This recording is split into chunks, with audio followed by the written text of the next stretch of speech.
Good evening and a very warm welcome to NTA Parliamentary News coming to you from Abuja, Nigeria's capital. I am Rina Obasi. We'll begin with the news headlines.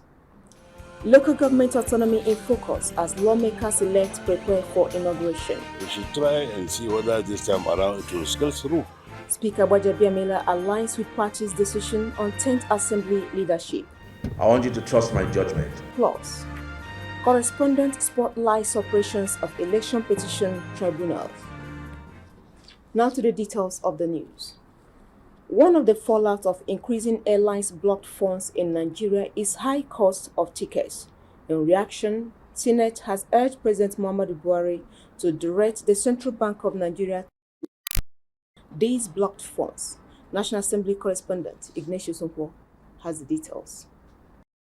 Since January 2021, it has become difficult for airlines in Nigeria to repatriate their funds to support their operations. This is contained in the motion presented by Senator Bala Ibn Naala. Senate is worried that in February 2023, Nigeria alone accounted for 44% of total airlines' blocked funds in the world. As a result, it urged the Central Bank of Nigeria to reverse the trend and increase allocation to airlines at the retail auction by $25 million every 2 weeks. The consequence of these block funds are that cheap tickets are not available in Nigeria because taxes and inflation will have eroded the profit when the funds are kept for a very long time. So international obligation we have with the airlines to remit the monies they have. We are also doing businesses in all of these countries. And I think it's not very good for Nigeria and for our image, for Nigeria to be owing or to not to be remitting monies when they are due. If it is on terms and conditions, we have that mandatory responsibility to meet up these terms as a nation. And to say that we appeal to him as if it is his discretionary powers, to me, does not arise. Some senators presented a divergent view. This is the most expensive ticket ever purchased in Nigeria. It has nothing to do with the CBN. It has nothing to do with anybody. It just has something to do with the airlines. We cannot continue in this manner to please these airlines. Definitely there is something wrong. If our neighboring countries that are not as economically vibrant or buoyant as our own economy are getting a better deal, then there should be things they are doing perhaps that are right, and in our own case, there are things that are happening that are not right. And prayer 3, the last prayer. Appeal to the airlines not to withdraw their services while efforts are ongoing to resolve the issue. Senate concurred on 6 bills. These include the Evidence Act Amendment Bill and the Federal Road Safety Commission Training Institutions Establishment Bill. A bill for an act to establish the Federal Road Safety Commission Training Institutions as capacity building institutions for training in road traffic administration and safety management, provide professional training for members of the Corps, and for related matters 2023, third reading taken. And this bill is also passed. Well, congratulations. It also concurred on the bill that seeks to provide for mandatory inclusion of teachings on breast and cervical cancer in secondary schools. From the National Assembly, Ignatius Nkwo, NTA News. The House of Representatives has received presidential request to approve an $8 million United States loan facility from the World Bank for the benefit of more Nigerians under the National Social Safety Net program. If approved, 10.4 million poor and vulnerable households are expected to benefit from the intervention. National Assembly correspondent Lami Ali reports. In the communication read by House Speaker Femi Gbajabiamila, the President explained that the $800 million loan facility to be secured from the World Bank has the consent of the Federal Executive Council. It will be used to finance and stimulate activities in the informal sector to improve health, nutrition, education, and human capital development. The federal government of Nigeria, under the conditional cash transfer window of the program, will transfer the sum of 5,000 naira per month to 10.2 million poor and low-income households for a period of 6 months, with a multiplier effect of about 60 million individuals. The House was also in receipt of another communication notifying the lawmakers of the transmission of the Federal Fire and Rescue Service Establishment Bill for consideration and passage. Meanwhile, the House has adjourned plenary to Tuesday, 23rd May 2023, to enable returning House members focus on the ongoing induction of members of the 10th Assembly. This followed a point of order by Representative Isiaka Ibrahim from the National Assembly. Lami Ali, NTA News. The Speaker, House of Representatives Femi Gbajabiamila, has expressed his support for the APC nominees, Abbas Tajuddin and Benjamin Kalu, for the position of Speaker and Deputy Speaker of the 10th House. He added that his decision was in line with his stand of being a loyal party member.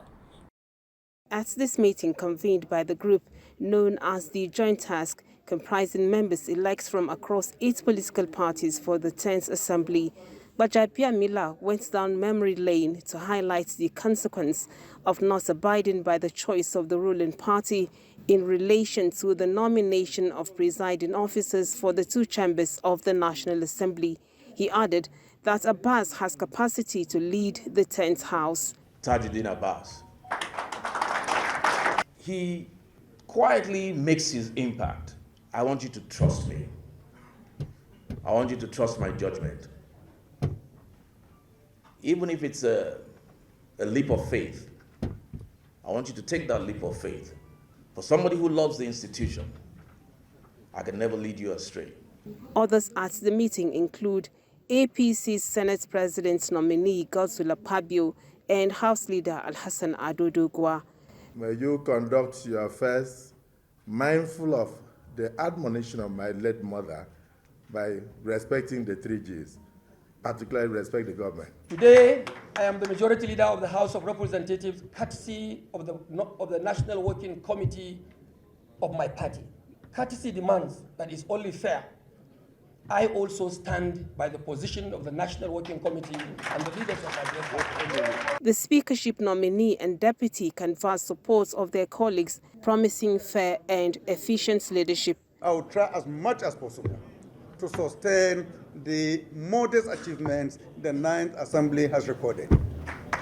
Joint Task is raising a call today and saying, come, let us work together as Parliament to give to Nigeria what is the best. The Joint Task Group urged synergy amongst all political parties for a purposeful 10th Assembly. Lami Ali, NTA News. Away from that, a coalition of Abia stakeholders under the aegis of Advocacy for Good Governance has expressed support for the zoning arrangement of the All Progressives Congress of the House of Representatives in the 10th Assembly. National Assembly correspondent Dayo Ogunshola reports. The race for the leadership of the coming assembly continues to generate more interest. This coalition of stakeholders from Abia State are not ready to be left behind. They converge on the first gate of the National Assembly to lend their voices. Given the messages from various placards, the coalition seems to be in tune with the position of the National Working Committee of the APC that sent the Deputy Speaker of the House to Abia State. You all know also that Nigeria sits on a tripod, right from before and after independence. The Hausa, Fulani, the Yoruba, and the Igbos. Therefore, whether he got a chunk of vote there or not, and you're also aware that with that kind of inclusiveness, all this agitation for self-determination will subside. As a matter of fact, Igbos demand the speakership, and such speakership is better off with Ben Kalu. While promising their support and that of the entire Southeast to the anointed candidates of the ruling party, the group expresses optimism that those picked will live up to expectations, having distinguished themselves in their previous assignments. From the National Assembly, Dayo Ogunshola, NTA News. 77 non-serving senators from the Second to the Fourth Republics have offered to campaign for the success and election of Senator Godswill Akpabio as Senate President and Senator Baru Jibril as Deputy Senate President of the 10th Senate. The non-serving senators gave this commitment when they hosted the 2 aspirants to the Senate leadership. Our correspondent reports that some senators-elect were also present at the meeting. The meeting, which is the first of its kind by the APC non-serving senators of the Second to Fourth Republic, is to show support for the choice of the party. This members' agreement will ensure competence and inclusiveness, thereby leading to stability in the polity. The convener of the consultative and strategic meeting, Senator Bashir Lado, reiterated the non-serving senators group's appeal for other aspirants to step down their ambition in the interest of national unity, peace, stability of Nigeria, and party cohesion. Our support for the candidature of Senator Godswill Akpabio from the South as Senate President and Senator Barrow Jibril from the North as Deputy Senate President indeed is to strike the needed political balance. The APC aspiring legislators expressed gratitude to the party and commended the former senators for the confidence reposed on them while promising Nigerians quality legislation. For me, just to reassure you, the priorities are very clear. An all-inclusive Senate that will be a Senate for Nigeria and not a Senate for a political party. For coming forward to organize this endorsement, it shows we are really qualified to be the Senate President, and also for Godswill Akpabio, Senator Godswill Akpabio to be Senate President, and myself to be the Deputy Senate President. Because you are the ones that are supposed to know the institution of the legislature very well. As legislators who understood the rudiments of quality legislation, the non-serving senators took turns to emphasize that the values and tradition of the Senate must be respected, as it requires experienced senators like Godswill Akpabio and Barrow Jibril to tackle challenges bedeviling the country. That please, it's not just enough for us to endorse them, but we must join them and work hand in hand. You see that our brothers who are still insisting that they want to run, let's go to them. Let's celebrate them. The meeting continued behind closed doors. Time to take a break. More reports after this break. Please stay with us.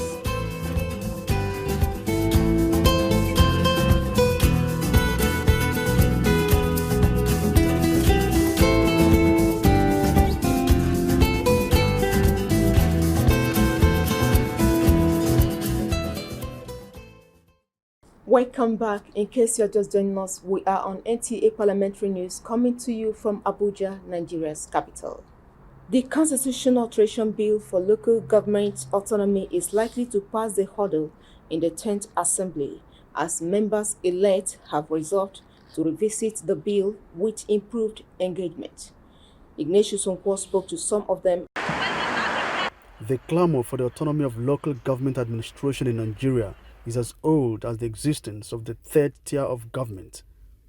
Since 1999, when Nigeria returned to democratic rule, the journey to strengthen local government administration in the country by granting it administrative and financial autonomy has been reinvigorated, but unfortunately, the legislative interventions by the various assemblies failed to receive the favor of state assemblies.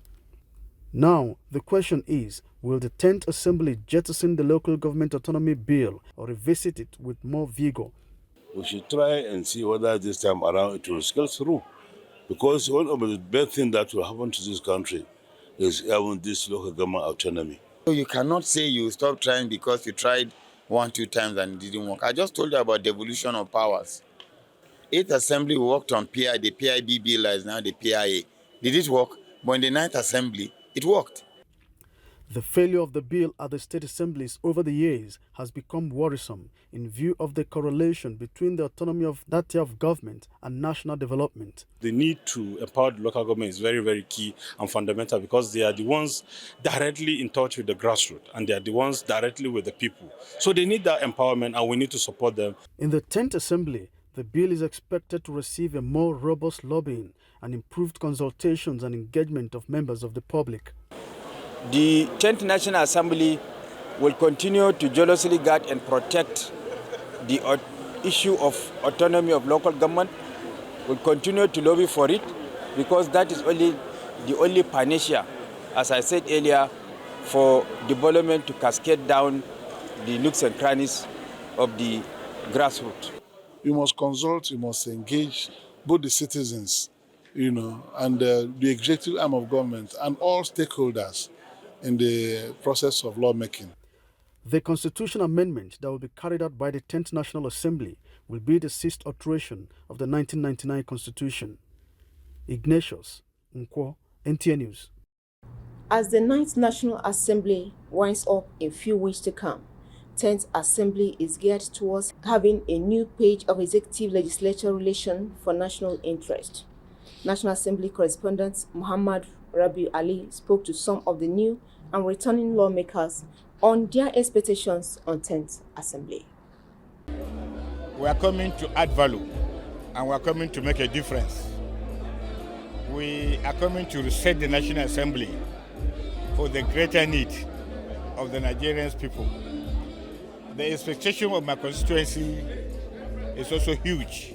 My prayer is that it should not be an assembly that will be at war with itself and should not also be at war with the executive. Because what happened previously where we didn't have national budgets in 6 months didn't help the country, didn't help the economy. When two elephants fight, the grass suffers. So I want a legislature that is headed by people who mean well, who realize that they are just first among equals, people who want the best for the country, and at this time, after politicking, people who understand that we need national cohesion.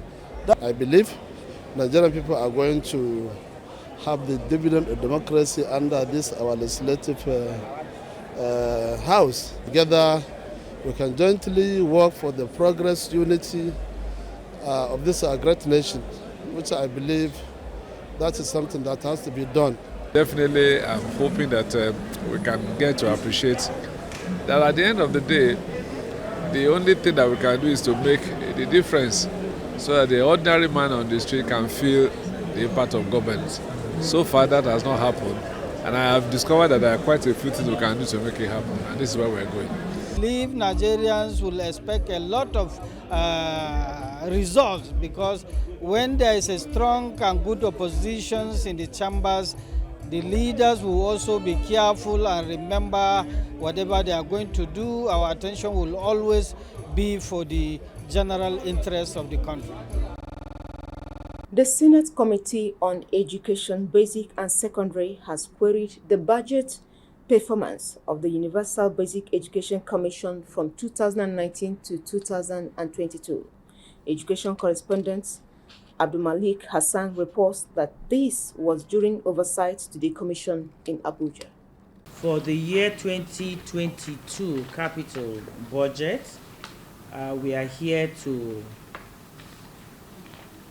confirm the implementation. Bayelsa, Cross River, and Delta states are among states that couldn't access the 2022 UBE Marching Ground intervention. UBEC gave its reasons. As an intervening agency, the Commission have an initial challenge of having no control on how states conduct their affairs. They have to wait for how the states principals decide how to work out these things. And their common complaint is, since they are given a counterpart, they will have to source for money to provide this counterpart. In any case, most of the states are trying to provide the counterpart. But majorly, if the state did not provide its counterpart, there is no way we can start the process of allowing the state to access its funds as far as matching grant is concerned. More queries from the Senate Committee on Education, Basic and Secondary, as a little above 162 billion naira was allocated to states being the UBE Marching Ground intervention for the period of 2019 to 2022. But as at April 30th, 2023, only a little above 116 billion naira was accessed, representing 71.52%. Meanwhile, in 2022, there was constituency and zonal intervention projects. 905 projects were awarded, out of which 229 classrooms have been completed, 64 renovated, and 536 supplies made. The 76 yet to be completed was another call for concern. About 6 to 7 weeks with the end of the implementation. What guarantee do you have to this committee that you will be able to complete those 76 and complete them qualitatively? We normally have to rely on getting either no objection from the Bureau of Public Procurement or the process that we normally do other than that one. So this, we usually have technical delay in getting the no objection among others. But UBEC boasts of its best, reiterate commitment towards quality assurance. Abdulmalik Hassan, NTA News. And now to state legislative matters. 6 bills passed various readings at the plenary of the Oyo State House of Assembly. Correspondent Oyeyinka Omole reports that the House also adopted a motion of Yoruba culture and tradition. At the proceeding presided over by the Speaker, Adebo Ogundoyin, Oyo State Local Government Staff Loans Board Bill 2021 and Oyo State Land Control and Administration Bill 2021, which were amended, passed third reading. Committees presented their reports on the 2 bills before the committee of the whole House, considered them clause by clause for passage. Other bills that passed second reading were Oyo State Rural Access Roads Agency Bill 2023 and Oyo State Land Use Charge Bill 2023, while Harmonization of Environmental Laws Bill 2023 passed first reading.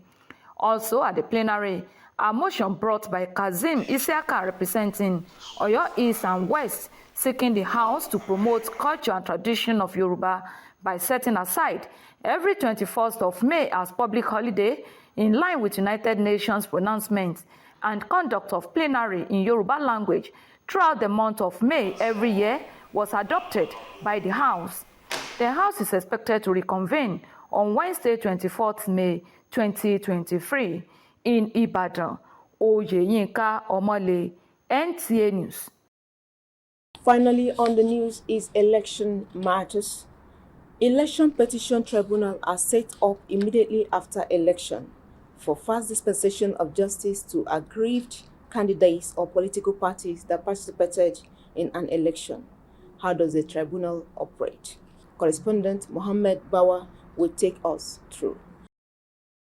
Election petition tribunals are guided by specific electoral laws.